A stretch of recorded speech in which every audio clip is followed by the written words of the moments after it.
Assalamualaikum warahmatullahi wabarakatuh. Berjumpa lagi dengan saya, Ibu Teti Heriati, dalam mata pelajaran penataan produk. Pada kesempatan kali ini, Ibu akan menjelaskan tentang atribut produk. Setelah kemarin saya sudah menjelaskan tentang apa itu display, bagaimana tujuan menata produk, bagaimana karakteristik menata produk, sekarang kita bahas mengenai atribut produk. Untuk lebih jelasnya tentang atribut produk itu seperti apa, kita saksikan tayangan berikut ini. Ya, kita sekarang akan membahas tentang atribut produk, ya. Atribut produknya kita bahas mengenai apa itu atribut produk, ya. Tentunya kita harus tahu dulu dong bagaimana yang dinamakan atribut produk. Nah, berbicara atribut produk, ada Bapak Ciptono menjelaskan bahwa yang namanya atribut produk adalah unsur-unsur produk yang dipandang penting oleh konsumen dan dijadikan dasar pengambilan keputusan untuk pembelian. Kalau kita telaah dari pengertian ini, berarti yang menjadikan keputusan pembelian yang dilakukan oleh para konsumen, para pembeli adalah dari unsur-unsur produk yang ada di dalam produk tersebut, ya. Nah, unsur-unsur produk itu seperti apa? Ya, mulai dari merek, label dan sebagainya. Lalu apa saja yang masuk dalam unsur-unsur atribut produk, ya? Unsur atribut produk yang di dalamnya apakah produk itu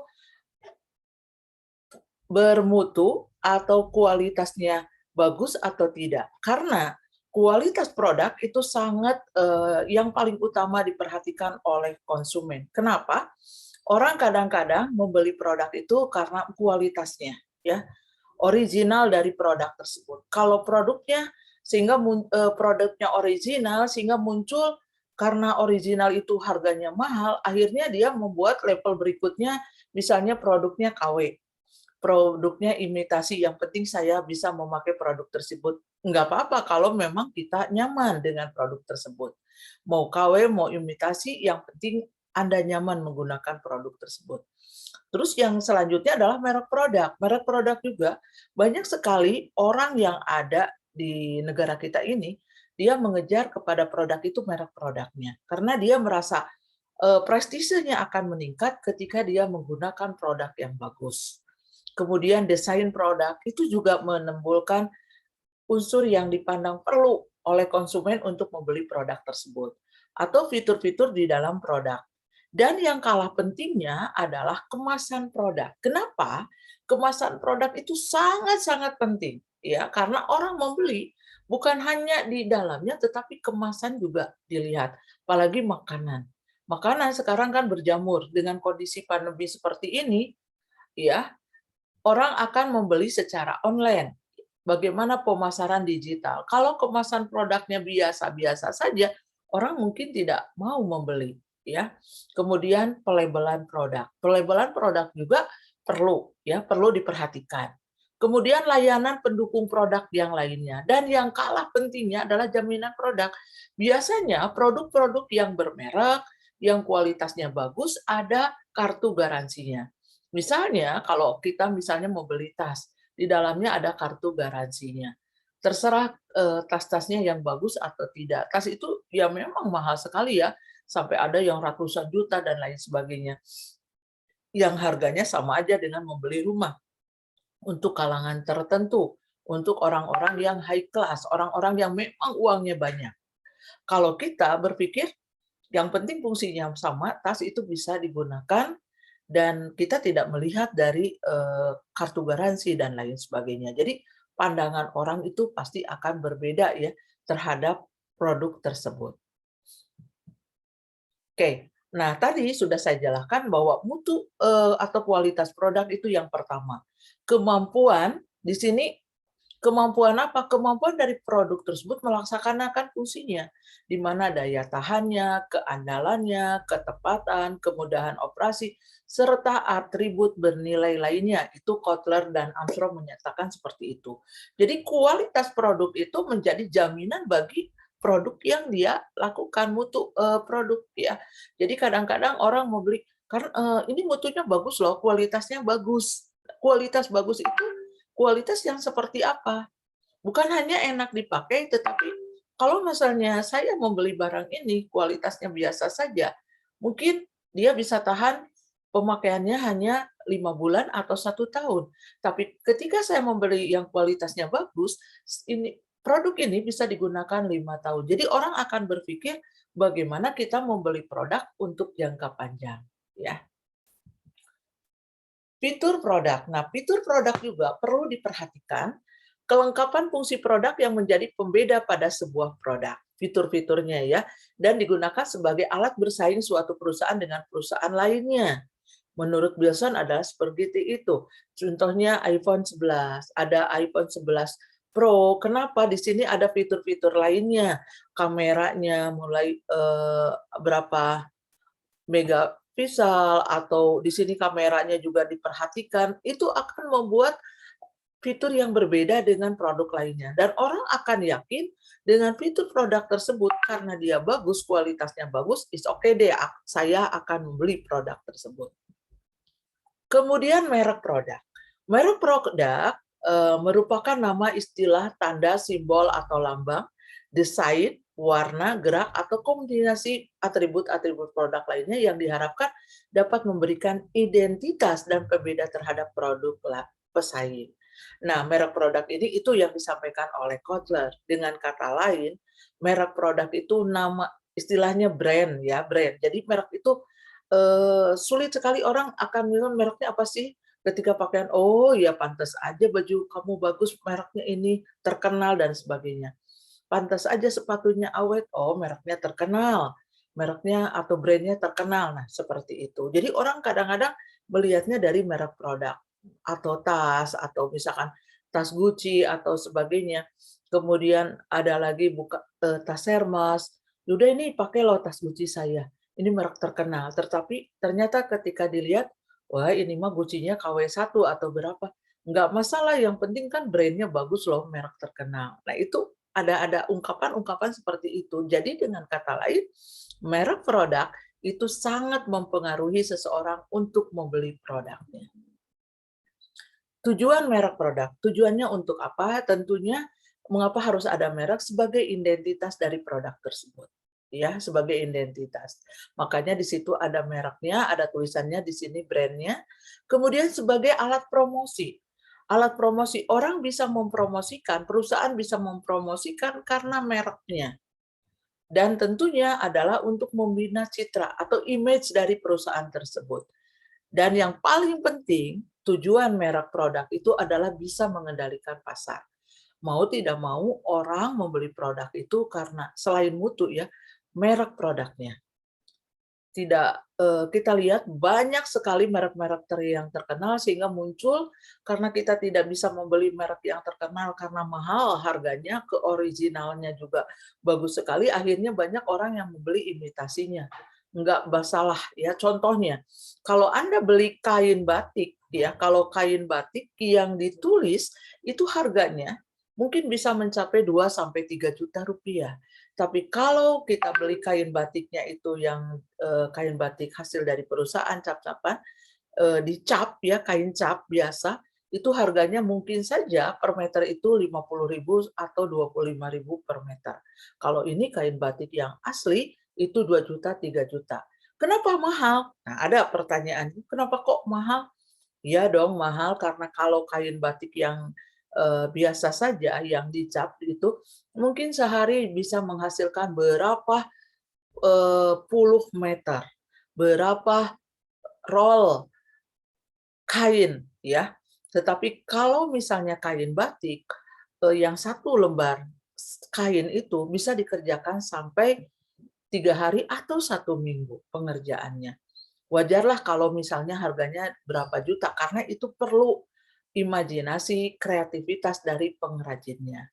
Jadi kita tidak bisa membedakan mana sih batik tulis, mana yang batik cap. Kok harganya lebih mahal batik tulis? Karena tentunya batik tulis itu perlu pengerjaan yang cukup lama. Kemudian, apa sih makna merek produk? Pertama, maknanya sebagai atributnya mempunyai nilai-nilai yang terkandung di dalam produk, mempunyai kepribadian, budaya, manfaat, dan pemakainya. Seperti kita lihat merek-merek yang terkenal dengan brand-brand yang terkenal, siapa yang tidak tahu ini produknya, oh ini Apple, oh iya deh itu Apple. Setiap orang pasti udah tahu produk Apple itu luar biasa bagusnya. Siapa sih yang tidak tahu Adidas? Siapa sih yang tidak tahu Toyota? Ini apa? Microsoft Word. Iya, ini Starbucks. Terus ini apa? Pertamina. Ini KFC. Ini apa?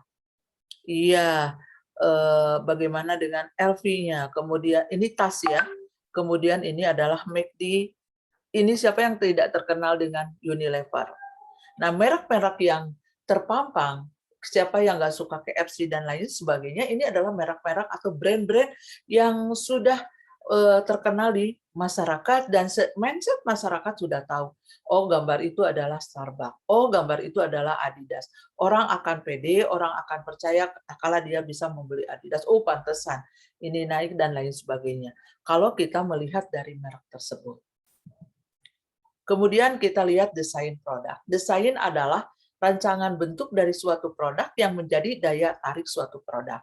Desain merupakan salah satu aspek pembentukan cita produk.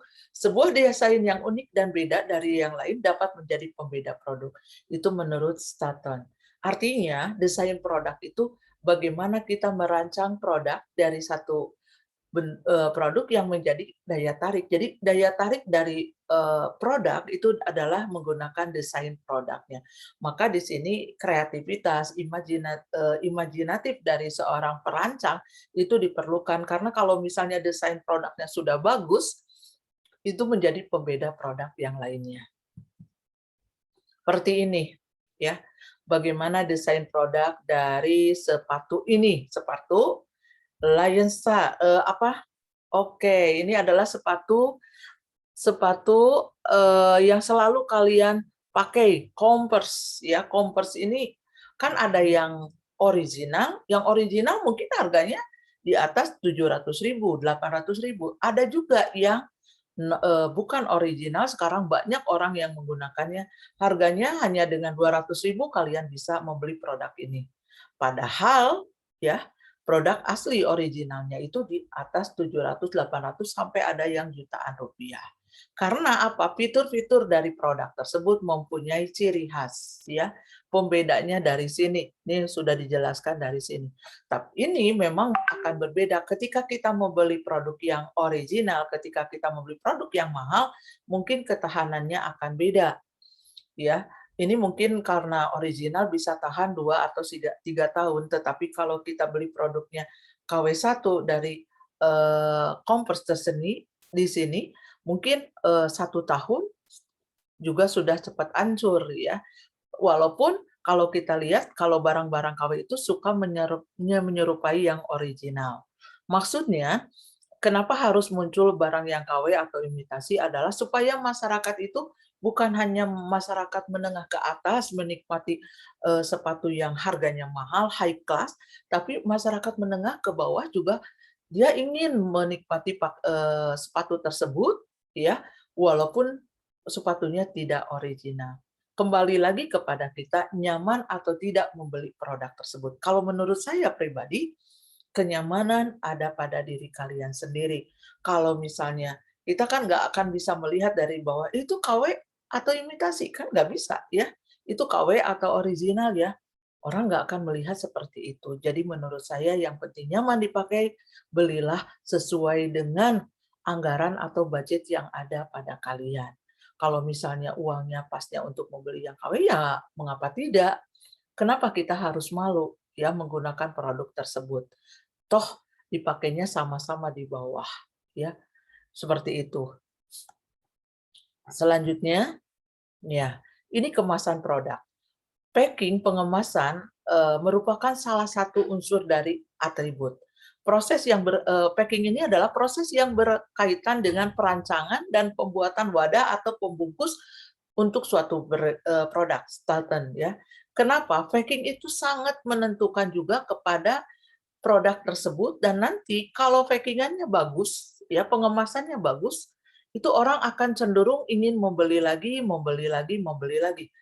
Ada orang yang beli, aduh pengemasannya bagus sekali. Nah, kadang-kadang kita melihat di luar negeri ya, tidak menggunakan plastik tetapi menggunakan packing-an yang bagus. Kemarin ada gerakan bagaimana kita menghentikan plastik ya, bagaimana kita membudayakan jangan terlalu menggunakan plastik karena nanti akan mencemarkan lingkungan. Nah, itu juga salah satu solusi bagaimana seorang pengusaha membuat packing atau pengemasan yang bagus ya. Kemudian tujuan untuk apa sih kita melakukan pengemasan? Tujuan kemasannya yang utama sekali adalah sebagai pelindung isi. Jadi untuk melindungi isi, maka menggunakanlah pengemasan yang bagus. Yang kedua, memberikan kemudahan penggunaannya supaya mudah dikenali, ya. Terus yang ketiga, bermanfaat dalam pemakaian ulang. Jadi kalau misalnya packingannya bagus, menarik, bisa digunakan untuk pemakaian selanjutnya. Dan yang lebih terpenting tadi yang sudah saya ungkapkan adalah memberi daya tarik tersendiri ya, misalnya di Elizabeth ketika Anda membeli sepatu di toko Elizabeth atau tas di Elizabeth, itu dikasih tasnya bertuliskan Elizabeth. Jadi memberi daya tarik. Dan sebagai identitas tadi, Elizabeth itu adalah sebagai identitas dan distribusi juga ya, distribusi dan tentunya di sini adalah informasi dan cermin inovasi produk. Jadi kalau produknya mau berinovasi dilihat dari pengemasan atau packingnya sudah keren atau tidak. Oke, apa sih manfaat kemasan produk? Manfaatnya jelas adalah manfaat komunikasi, ada manfaat fungsional, ada manfaat perseptual. Manfaat komunikasi adalah sebagai media pengungkapkan informasi produk kepada konsumen. Ini komunikasi. Jadi mengungkapkan nih kepada konsumen ini informasi produk saya seperti ini. Fungsionalnya adalah memberikan kemudahan, perlindungan, dan penyimpanan dari produk tersebut. Dan tentu ada manfaat perseptualnya adalah menanamkan image tertentu dari benak konsumen. Jadi kalau kemasannya sudah oke, di mindset dari konsumen itu akan melihat produk ini bagus karena kemasan packagingnya bagus sekali. Contoh kemasan produk, coba perhatikan. Luar biasa ya, ini menarik sekali kemasannya, bagus sekali, ini seperti ini gambarnya warna apa, untuk mindset dari konsumen. Kemasannya oke, langsung kita bisa membeli produk tersebut ya. Pelabelan produk. Nah, ini di label. Label adalah menjadi penanda pada bagian kemasan. Pelabelan ini memberikan informasi yang terperinci mengenai produk, misalnya produsen produknya dari mana. Misalnya Adidas, produsen produknya di mana, tempat pembuatannya di mana, tanggal pembuatannya, dan masa berakhir penggunaan produk seperti apa. Mungkin lebih kita lihat dari produk food misalnya ya, ada labelnya, ada barcode-nya, kita lihat kemasannya, barangnya ini expiry-nya kapan. Biasanya kita lihat ya, Indomie atau apa kita lihat nih expiry-nya kapan. Waduh, sebulan lagi ini mau expire, berarti mau tidak mau makanan itu harus cepat dihabiskan. Malahan di sebuah retail, di sebuah perusahaan itu ya, sebuah perusahaan retail itu akan kalau kalian nanti kerjanya sebagai pramuniaga itu akan mengecek ya produk-produk mana bagian food yang cepat expire. Biasanya kalau 3 bulan lagi mau mendekati expire, barang itu dilelang atau dijual dengan harga yang murah dan penyimpanannya itu biasanya di depan paling depan, tier paling depan ya. Makanya banyak orang yang membeli produk itu suka ngambilnya dari belakang karena yang di depan itu biasanya mau mendekati expired 3 bulan atau 2 bulan. Kalau 1 bulan dia tidak berani menjualnya. Dan ini perlu sekali ya produsen produk dan lain sebagainya sebagai citra diri daripada produk itu sendiri. Pelabelan produk ada brand labelnya, ada deskripsi label, ada grade labelnya. Kalau sudah seperti itu, nah nih brand labelnya, ada tulis brand label dan deskripsinya adalah seperti ini. Komposisinya dan lain. Oh, misalnya barang ini tidak boleh kena serikaan, barang ini 100% adalah cotton, 100% dan sebagainya, komposisi dan lain sebagainya. Grade labelnya Kalau misalnya barang ini premium, berarti premium graded quality, artinya kualitasnya benar-benar premium. Dan ini brand labelnya Gucci misalnya, itu seperti itu. Itu akan mempermudah untuk pelabelan, ya. Dan itu perlu sekali supaya konsumen mengenal dan supaya konsumen itu tertarik untuk membeli, memang harus ada seperti ini pelabelan produk. Layanan pendukungnya apa? Layanan pendukungnya misalnya informasi jalan atau menuju ke tempat produksi, jadwal, schedule penyampaian produk atau jasa. Ini perlu layanan pendukung. Atau caretaking-nya, terdiri dari perhatian dan perlindungan atas barang milik pelanggan yang mereka bawa, parkir, kendaraan roda 2, dan sebagainya, serta perhatian dan perlindungan atas barang yang dibeli oleh pelanggan. Itu diperlukan sekali, ya. Kemudian yang selanjutnya layanan pendukungnya order taking-nya. Misalnya aplikasi. Misalnya ada keanggotaan, misalnya kalian mempunyai anggotaan di klub, ya, program tertentu, ada jasa langganan, jasa berbasis kualifikasi, misalnya perguruan order entry, misalnya gini, ketika membeli produk, Anda punya kartunya nggak? Kartu MAPS, ya, misalnya untuk kenapa? Di kartu itu nanti ada diskon dan lain sebagainya. Billingnya meliputi laporan rekening prodik, faktur untuk transaksi individual, ini juga perlu, ya. Nah, perlu diperhatikan dalam layanan pendukung produk. Nah, layanan produk juga ada konsultasinya. Ada pemberi saran atau konsultasi manajemen bisnisnya, ada eksepsionis, permintaan khusus sebelum penyampaian produk, misalnya bagaimana kalau ada komplain, teleponlah ke nomor ini kalau Anda komplain, atau kegagalan produk, ya. Nah, hospitality-nya diantaranya ada sambutan, food and beverage, toilet, dan kamar kecil. Jadi hospitality itu sambutan kepada konsumen seperti apa ketika dia datang kepada perusahaan untuk membeli. Pembayaran berupa swalayan oleh pelanggan, berinteraksi, pembayarannya seperti apa, apakah mau langsung menggunakan kartu atau pembayaran secara cash. Nah, jaminan produk di sini, jaminan merupakan sebuah janji yang wajib produsen lakukan, yang wajib produsen penuhi terhadap produknya. Janji itu bisa berupa ganti rugi bila produk ternyata tidak berfungsi sebagai yang diharapkan atau dijanjikan.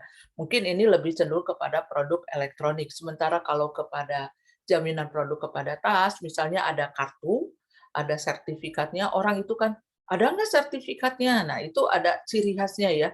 Itu jaminannya. Atau misal kalau di elektronik, iya ya, banyak jaminannya berupa kartu garansi dan lain sebagainya. Tapi kalau Anda membeli produk makanan, food, itu tidak ada jaminan seperti itu. Yang kalau kalian lihat itu, dilihat expired date-nya kapan, ya. Jangan sampai kita sebagai pembeli kita dirugikan juga, maka kita harus hati-hati dalam membeli produk, khususnya makanan. Tapi kalau secara elektronik, tentunya kalau kita membeli elektronik ada jaminannya, ada kartu garansinya, lebih baik kita coba dulu, ya. Kemudian baik, nanti mungkin untuk tugasnya nanti kita lihat di LMS ada tugas-tugasnya. Mungkin untuk hari ini, ya, untuk atribut produk cukup sekian. Mudah-mudahan kalian memahami apa itu merek, mutu, produk tersebut, desain produk, fitur-fitur produk, apa itu jaminan produk dan lain sebagainya. Itu mudah-mudahan kalian mengenal, memahami tentang produk tersebut, atribut produk tersebut. Kembali lagi nanti kita kepada materi pembelajaran yang lain lagi. Sekian dan terima kasih. Wassalamualaikum warahmatullahi wabarakatuh.